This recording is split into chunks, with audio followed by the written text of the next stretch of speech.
جی بسم اللہ الرحمن الرحیم۔ نمبر 6 الف مقصورہ کا قاعدہ۔ الف مقصورہ زائدہ کو تثنیہ اور جمع مؤنث سالم بناتے وقت جائے مفتوح سے بدلنا ضروری، کیونکہ اس الف مقصورہ کے بعد الف آنا ہے نا، ٹھیک ہے، تو دو الف اکٹھے ہو جائیں گے۔ آئی بات، ایک الف تثنیہ کا ہے اور ایک الف اس کا، تو اس وجہ سے اس کو یا سے بدل دیں گے، جیسے نصرہ سے نصریانی اور نصریات۔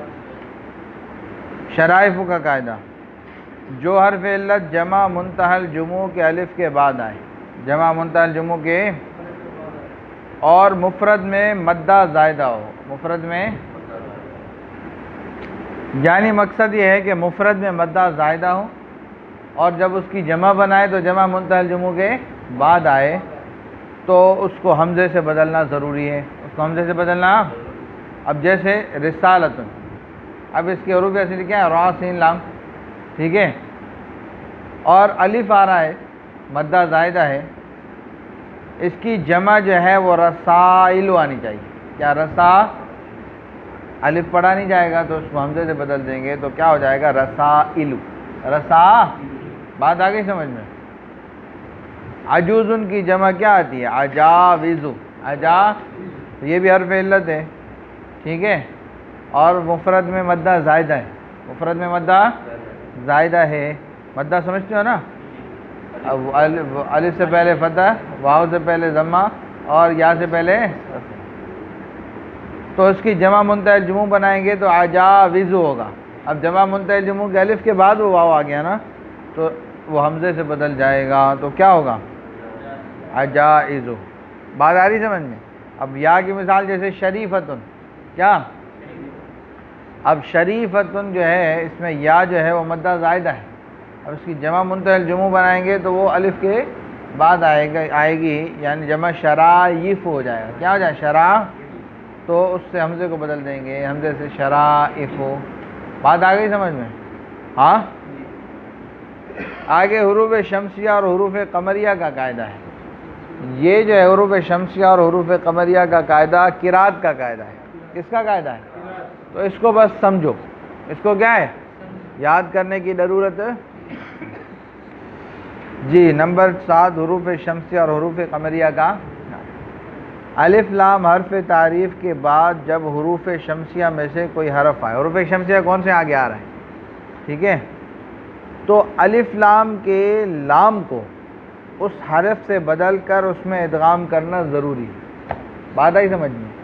یعنی لام کو اس حرف سے بدل کے اور اس حرف میں ادغام کر دیں گے، یعنی الف لام کے بعد والا جو حرف آئے گا وہ مشدد ہو جائے گا، ٹھیک ہے، تو اور الف کو اس مشدد کے ساتھ ملا کر پڑھیں گے، لام کو بیچ میں سے غائب، ٹھیک ہے، جیسے الشمس، کیا؟ الشمس۔ بات آئی سمجھ میں؟ جیسے الشمس سے الشمس، الطارق سے الطارق۔ بات سمجھے او چاچا ذوالفقار؟ اور اگر حروف قمریہ میں سے کوئی حرف آئے تو الف لام کے لام کو ظاہر کر کے پڑھنا ضروری ہے، جیسے القمر۔ اب قمر نہیں کہیں گے بلکہ کیا کہیں گے؟ القمر، الغفور، ٹھیک ہے۔ فائدہ، حروف تاجی میں سے 14 حروف شمسیہ اور 14 حروف قمریہ کا مجموعہ یہ ہے: ابغ حجک وخف عقیمہ، ابغ حجک وخف، تو کیا حمزہ؟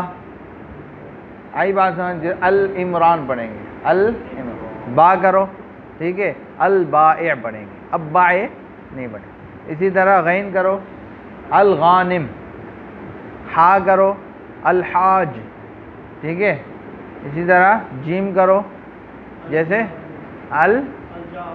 الجار، اس طرح حلم جر آخر، ٹھیک ہے، اور اس کے علاوہ باقی تا سا، ٹھیک ہے، دال ذال را زا سین شین صاد ضاد طا ظال لام نون، یہ سب کیا ہے؟ سارے شمسی ہیں، ٹھیک ہے۔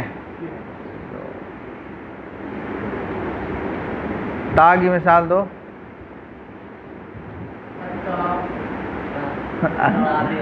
التابع، التابع، ٹھیک ہے، اور سا کی مثال الثواب، ٹھیک ہے، ملا کے شد دے کے پڑھیں گے نا لام کو غائب کر کے.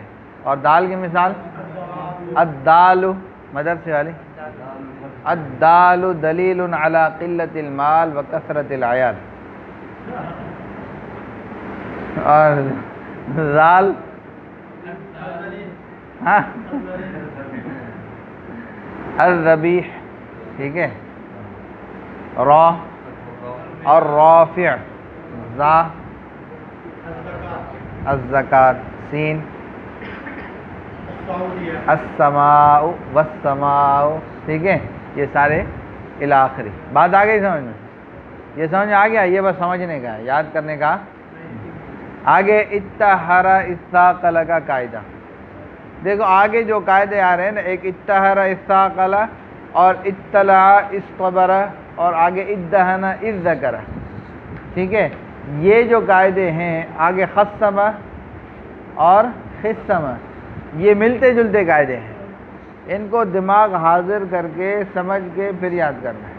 بات آ گئی سمجھ میں؟ جی یہ ایک پورا کر لے، افتعال کے قاعدے کل یاد کرو. بات آ گئی سمجھ میں؟ چلو یہ باقی یاد کرو، بس کل پڑھیں گے یہ اتحارہ سے انشاءاللہ.